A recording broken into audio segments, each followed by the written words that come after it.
transactions relating to goods। अब goods यानी कि माल से संबंधित कुछ ट्रांजैक्शंस। अब आप बोलोगे सर ये तो हमको पता है, इसमें आपने एक बताया कि गुड्स से रिलेटेड जो है हम क्या करते हैं, गुड्स को परचेज करते हैं। हाँ जी, एक तो हम मतलब गुड्स में दो चीजें हो सकती है ना, इसको इस तरीके से और बढ़िया बना सकते हैं। कैसे? एक तो हम क्या करते हैं, एक तो गुड्स कम्स इन होता है, गुड्स कम्स इन यानी कि व्यापार में जब माल आता है तो उस टाइम नॉर्मली क्या होता है, सेल है ना, सॉरी परचेज। जब हम गुड्स को क्या करते हैं, सॉरी परचेज, क्रय करते हैं तब माल आता है। हाँ, तो एंट्री क्या करते हैं आप लोगों को पता है, purchase account debit to bank या टू कैश, या अगर सामने वाले ने हमने सामने वाले से उधार खरीदा है तो उसका नेम आ जाएगा, है ना, परचेजर, या फिर नेम जो भी है, जिस भी व्यक्ति से हमने खरीदा उसका नाम आ जाएगा। ये एंट्री करते हैं। तो ये तो परचेज करते हैं तब गुड्स कम्स इन होता है। एक होता है गुड्स गोज आउट।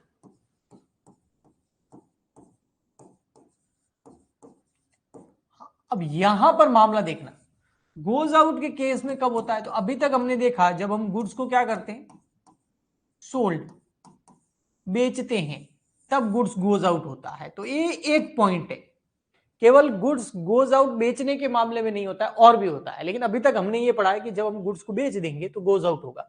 तो इस केस के अंदर हम एंट्री कर लेते थे कैश या बैंक अकाउंट डेबिट, और उधार है तो सामने वाले का नेम आ जाता था।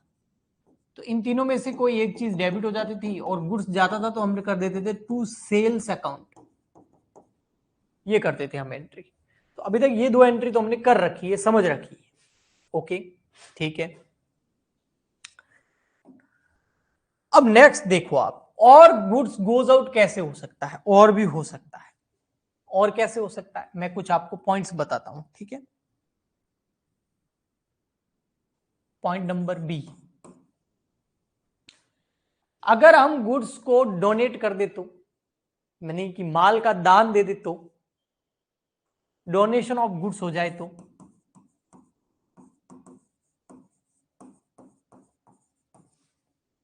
माल को कैसे दे दे, दान में दे दे तो,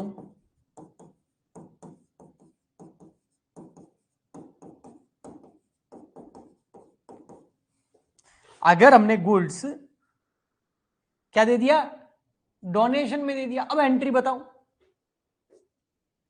तो सबसे पहले डोनेशन तो हमारे लिए एक तरह का खर्चा हो गया, एक तरह का हानि हो गया, लॉस हो गया। डोनेशन ना कोई वस्तु है, ना कोई व्यक्ति है, ना कोई पर्सनल रूल लगेगा, ना रियल लगेगा। डोनेशन तो एक तरह का लॉस है। अगर हम किसी को कुछ डोनेट करते हैं तो बदले में क्या मिलता है, कुछ नहीं, आशीर्वाद। लेकिन उसको तो मैं मॉनेटरी फॉर्म में मेजर कर नहीं सकते, मनी में माप नहीं सकते, तो हम उसको रिकॉर्ड करेंगे नहीं। तो डोनेशन हमारे लिए लॉस है, तो इसलिए हम डोनेशन अकाउंट कर देंगे डेबिट। हाँ जी, टू जो चीज जा रही है, क्या जा रहा है, गुड्स। बट यहां पर हम गुड्स अकाउंट नहीं लिखेंगे।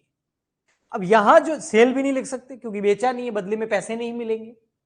तो यहां पर जो हम लिखने वाले हैं वो बड़ा टेक्निकल है। वो हम लिखने वाले हैं, गुड्स गोज आउट हुआ तो हम लिखेंगे टू परचेजेस या परचेज अकाउंट।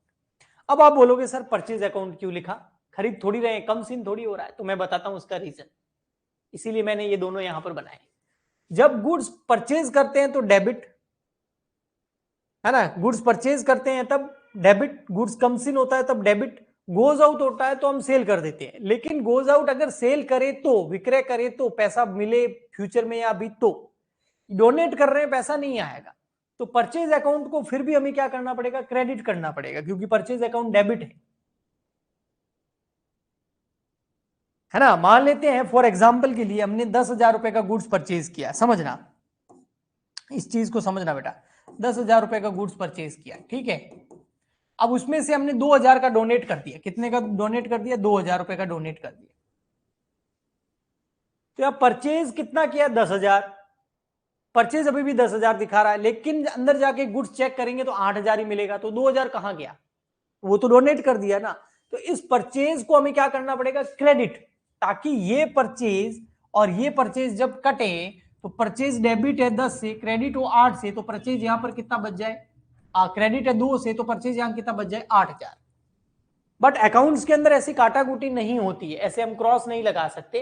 इसमें हम सिर्फ समझ सकते कि परचेज डेबिट है 10 से, अच्छा क्रेडिट किया, डोनेट कर दिया 2000 सा, मतलब परचेज अभी ऊपर कितना बचा हुआ है, डेबिट 8 से बचा हुआ, वो 10 नहीं है, क्योंकि यहां क्रेडिट कर दिया 2 से, क्योंकि बदले में कुछ मिल नहीं रहा है, लॉस हो गया। आया समझ में। तो जब भी गुड्स को हम बेचने के अलावा और कुछ यूज करेंगे तो हमेशा परचेज क्रेडिट होगा, हाँ बेचेंगे तो टू सेल्स क्रेडिट होगा। एक बार जरा थम्स अप भेजो, फिर नेक्स्ट देखते हैं और आगे फटाफट।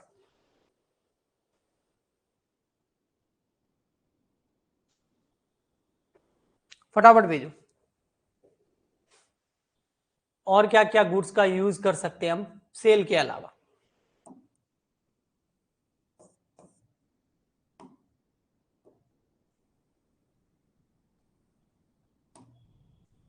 Goods, okay thank you, given as charity, charity मतलब चंदे में दे दिया, गुड्स को कैसे दे दिया, चंदे में। तो सिंपल है बिल्कुल, ये भी अलग नहीं है, बहुत इजी है ये भी। कैसे इजी है मैं बता देता हूं। हम एंट्री क्या करेंगे, डोनेशन की जगह क्या लिख देंगे, charity, account debit to purchase. Okay next, और भी हो सकता है, और क्या हो सकता है आइए देखते हैं, D number,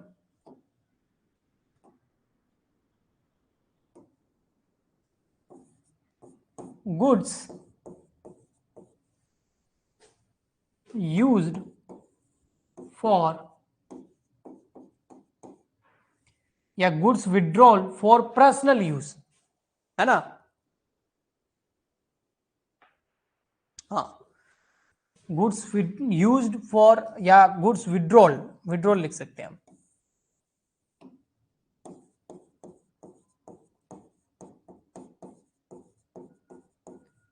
for personal use by proprietor या बाय ऑनर, स्वामी द्वारा माल को निजी प्रयोग में ले लिया, कैसे ले लिया, निजी प्रयोग में। जब भी ऑनर कुछ भी पैसा वगैरह अगर पर्सनल यूज में लेता था तो हम उसको क्या बोलते थे, ड्राइंग, तो ड्राइंग तो डेबिट हो गई, चाहे पैसा ले जाए, चाहे गुड्स ले जाए, चाहे एसेट ले जाए, ड्राइंग अकाउंट डेबिट। टू क्या आएगा, अगर पैसा होता तो कैश, एसेट होती तो एसेट का नाम, लेकिन अगर गुड्स है तो परचेज अकाउंट, यस। और क्या कर सकते हैं, goods distributed as free sample, yes ये क्या पॉइंट है बताता हूं, goods distributed as free sample, मुफ्त नमूने के रूप में, मुफ्त नमूने के रूप में माल का बंटवारा। कई बार होता है ना, कुछ चीजें फ्री में मिलती है मार्केट के अंदर, आप बोलोगे फ्री में, नहीं, फ्री में ऐसे जैसे एक चीज खरीदी उसके साथ दूसरी चीज फ्री में मिल गई, तो सामने वाली कंपनी की जो फ्री में दे रही है उसके लिए तो गुड्स ही है, वो फ्री में क्यों दे रही है, प्रमोशन के लिए, है ना, एडवर्टाइजमेंट के लिए, कस्टमर को अट्रैक्ट करने के लिए, टेस्ट पता करने के लिए। तो वो फ्री सैंपल में जब भी गुड्स देंगे तो हम यहां पर फ्री सैंपल अकाउंट डेबिट कर देंगे, फ्री सैंपल अकाउंट डेबिट क्योंकि लॉस है वो, और टू कर देंगे परचेसेस। तो ये गुड्स से रिलेटेड कुछ चीजें मैंने आपको बताई। इसके अलावा कुछ चीजें और हो सकती है, वो भी बता देता हूं।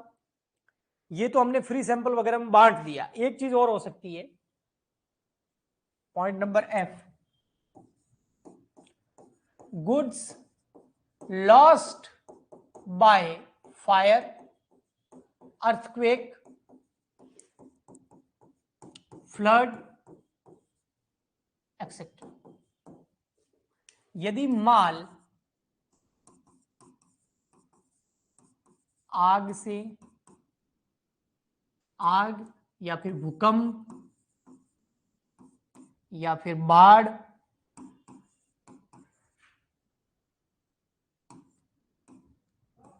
आदि से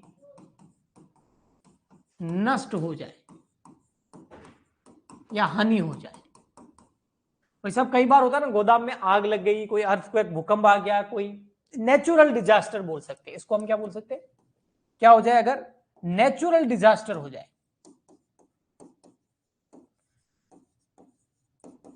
या तो नेचुरल डिजास्टर हो जाए यानी कि प्राकृतिक कोई आपदा आ जाए, या फिर आग वगैरह लग जाए, उस वजह से माल का नुकसान हो जाए, तो क्या करना है समझना।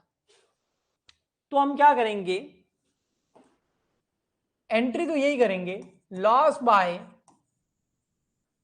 फायर, अगर फायर से हुआ है तो फायर, अर्थक्वेक से हुआ है तो अर्थक्वेक, और अगर बाढ़ वगैरह आ गई है तो वो अकाउंट क्या कर देंगे डेबिट, और 2 कर देंगे परचेजेस,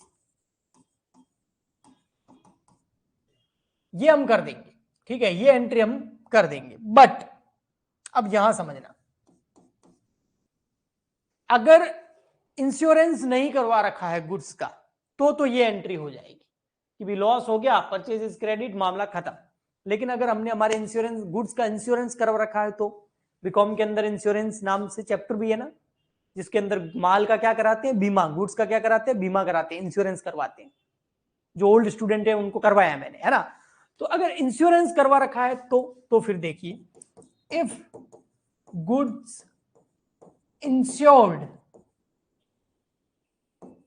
बाय इंश्योरेंस कंपनी, अगर गुड्स का इंश्योरेंस करवा रखा है तो कोई नहीं, फिर ये लॉस हमारा लॉस नहीं हुआ, हानि नहीं होगी, क्योंकि हमको पैसा कौन देगा, इंश्योरेंस कंपनी। तो आपने लॉस को क्या कर रखा है, डेबिट, मत करो डेबिट, खत्म करो इसको, क्योंकि लॉस है ही नहीं, इंश्योरेंस कंपनी पैसा दे देगी। तो लॉस बाय फायर या अर्थक्वेक, सॉरी, या बाढ़ वगैरह आ जाए, अकाउंट डेबिट, सॉरी क्रेडिट, ठीक है, इसको डेबिट किया था क्योंकि लॉस था। अब इंश्योरेंस कंपनी पैसा देगी तो क्रेडिट करके लॉस को खत्म कर दिया, हमारी हानि नहीं है, इंश्योरेंस कंपनी पैसा देगी।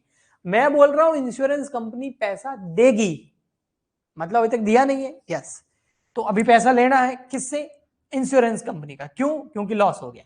तो इंश्योरेंस कंपनी हमारे लिए डेटर है, इंश्योरेंस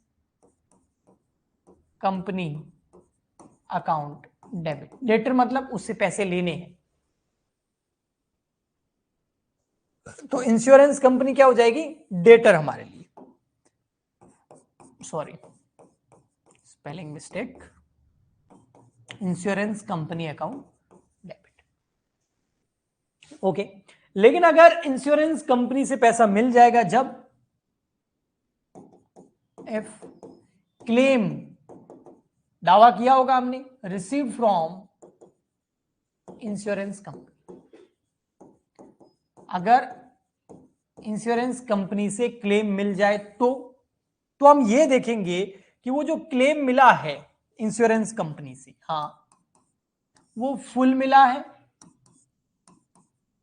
फुली, या पार्टली या पार्सली, आंशिक मिला। अगर फुल मिला है तो भैया कैश अकाउंट डेबिट कर दो, पैसा आ रहा है इंश्योरेंस कंपनी से जो लॉस हुआ था, और ये इंश्योरेंस कंपनी हमारी डेटर थी ना, हाँ अब डेटर नहीं रही, इसको खत्म करो, एसेट डिक्रीज, क्योंकि पैसे दे दिए उसने, एसेट खत्म, डेटर खत्म। अगर पूरा दे दे तो, पूरा नहीं दे तो, आधा अधूरा दे तो, क्योंकि उसने बोला तुम्हारी भी गलती है, इतना इंश्योरेंस प्रीमियम नहीं, इतना इंश्योरेंस क्लेम तुमको नहीं मिलेगा एज पर लॉ, कानून के हिसाब से, तो cash account debit to insurance premium, insurance company, sorry to insurance company. अब मान लेते हैं इंश्योरेंस कंपनी से 1 लाख का क्लेम मांगा था, उसने दिए हमको 80,000 रुपए, तो 20,000 का हमको क्या हो जाएगा लॉस, 1 लाख रुपए लेने थे, उसने 80 दिए, तो 20,000 का लॉस हो जाएगा। तो इस तरीके से वो जो लॉस है उसको हम ट्रांसफर कर देंगे पीएनएल अकाउंट के अंदर, प्रॉफिट एंड लॉस अकाउंट के अंदर। तो ये एंट्रीज थी गुड्स से रिलेटेड, बताइए। हाँ जी, ये गुड्स से रिलेटेड पूरी मैंने एंट्रीज बता दी आपको, आ गई समझ में। तो मैं आगे बढ़ता हूं, एक बार आप रिप्लाई कर दो। ये तो था ट्रांजैक्शन रिलेटिंग टू गुड्स। फिर एक मेरे को बैड डेब्ट्स की और एंट्री बनानी है, एंट्रीज